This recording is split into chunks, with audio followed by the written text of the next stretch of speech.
Your car guy here. Today we're working on our favorite GMC Yukon XL, Denali. And has this happened to you before? Has your rear hatch gotten to where it doesn't want to stay up? It's gotten a little droopy. You know, it'll get up there and then it'll start drifting back down. Sometimes, especially on colder days, you may have it start to fall back down very easily, not achieve and hold its position fully up.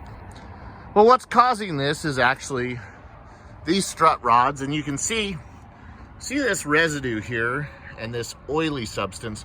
That means that some of the gas that's pressurizing this has really leaked out, and there's oil in that gas, and it's causing these to lose pressure. So particularly in cold weather, we're gonna lose some pressure.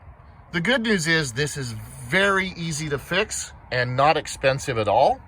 We're gonna simply take a screwdriver or even a knife or something and pry out this little clip.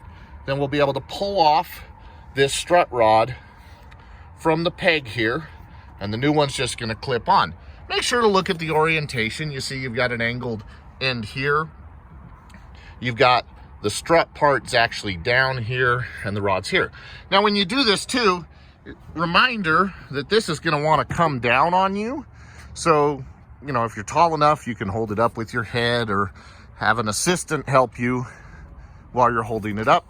But we're gonna install some new strut rods. This should take us 5 minutes at the most. And the strut rods, very cheap. I bought these off of Amazon. Now granted, these are Chinese, these are not GM OE ones, but I'm not sure how much longer I'll keep this vehicle, so I don't necessarily see the sense in spending $150 for these versus I believe these were less than $30. So we'll get to going on changing these out. Okay, so we've pried out the clip and we can just get it out of our way. And now with an assistant holding up the hatch, because we don't want the hatch to come down on us, you can simply pull out off of that peg. We're gonna do the same thing up here at the top of the hatch. We're simply going the screwdriver behind the clip, and that one's gonna come off much easier because I don't have any more pressure holding the rod. Now the new one, I don't have to pull the clips out. I can simply snap it into place. If your clip isn't rotated into place, usually you can just turn it fairly easily. In this case, this has a lot of pressure on it. It's new. I can use my screwdriver in there to rotate the end around to where I'll need it to be to get into position here. Lift up the hatch, shove in. We're gonna repeat the same thing on the other side, so I'm gonna show you start to finish. Right here, just go under the clip, pop it out.